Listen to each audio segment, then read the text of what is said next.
మెదక్ జిల్లా మాసాయిపేట మండల కేంద్రంలో తమ స్థలం హద్దులను చూపించి పాత ఇంటిపై గ్రామకంఠం కింద గిఫ్ట్ డీడీ ద్వారా తమ భూమిని మాసాయిపేట మండల బీజేపీ అధ్యక్షుడు వేణుగోపాల్ అక్రమ రిజిస్ట్రేషన్ చేయించుకోవడం జరిగిందని బాధితులు చిట్యాల సత్తయ్య ఆవేదన వ్యక్తం చేశారు. మాసాయిపేట గ్రామానికి చెందిన చిట్యాల సత్తయ్యతో పాటు అన్నతమ్ముల పిల్లలు ఆవేదన వ్యక్తపరిచారు.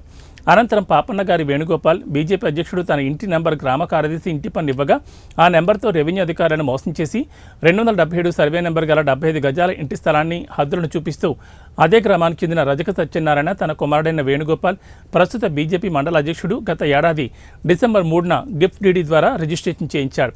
ఆదివారం చిట్యాల సత్తయ్య కుటుంబ సభ్యులు తమ 75 గజాల ఇంటి స్థలంలో భూమి పూజ చేసుకోవడానికి వెళ్ళగా రజక సత్తయ్య కుటుంబం సభ్యులు తమ స్థలంలో ఎలా భూమి పూజ చేస్తారంటూ తమను అడ్డుకోవడంతో గొడవ జరిగిందన్నారు. అనంతరం రజక సత్యనారాయణ తమ స్థలంలో అక్రమంగా భూమి పూజ చేస్తున్నారంటూ చేగుంట పోలీస్ స్టేషన్లో తమపై ఫిర్యాదు చేశారని ఆవేదన వ్యక్తం చేశారు. నిజమైన భూమి బాధితులు చిట్యాల సత్తయ్య పత్రిక వాళ్ళందరికీ ఫోన్ చేశారు. అదేవిధంగా బీజేపీ రాష్ట్ర నాయకుల అండదండలతో తమపై అక్రమంగా కేసులు చేయిస్తున్నారంటూ ఆగ్రహం వ్యక్తం చేశారు. తమకు తెలియకుండా తమ స్థలం హద్దులను ఎలా రిజిస్ట్రేషన్ చేయించారంటూ బాధితులు మండిపడ్డారు. అక్రమ డాక్యుమెంట్లను సృష్టించి తమ స్థలాన్ని ఆక్రమించుకోవాలని చూస్తున్నారని బాధితులు ఆగ్రహంతో ఇదెక్కడి న్యాయం, గ్రామంలో ఎవరూ లేరా అని విచారం వ్యక్తం చేశారు. ఇంత జరుగుతున్న వారి పార్టీ కొనసాగంలోనే ఈ భూభాగోతాలు నడుస్తున్నాయని బాధితులు ఆవేదన వ్యక్తం చేస్తున్నారు. ఈ దొంగ డాక్యుమెంట్ సృష్టించిన అధికారులపై తక్షణమే విచారణ జరిపి వేణుగోపాల్తో పాటు ఎవరెవరు సహాయం తీసుకున్నారు అనేది బయటపడి వారిపై చట్టపరమైన చర్యలు తీసుకోవాలని, తమకు న్యాయం చేయాలని బాధితులు కోరుతున్నారు.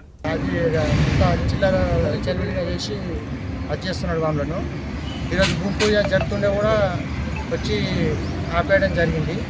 ఈరోజు కూడా మరి వాళ్ళతో ఎవిడెన్స్ ఉంటే దొంగ రిజిస్ట్రేషన్ చేసుకున్నారు. మొన్న ఎంపీడీ ఆఫీస్లో పోయి దొంగ రిజిస్ట్రేషన్ చేసుకొని అవి మొన్న గుర్తించారు. మా తను ఉన్నాయి, మా తాత సంపాదించిన కాగితాలు కూడా మా తను ఉన్నాయి. అవేవో దొంగ రిజిస్ట్రేషన్ పేపర్లు పెట్టుకొని వాళ్ళు ఆట ఆడిస్తున్నాడు.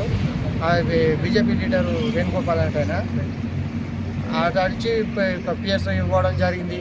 ఇందాక కూడా గతంలో 3 నెలలకు 4 నెలలకు పోలే తిరగాల తిప్పలు పెడుతుండు.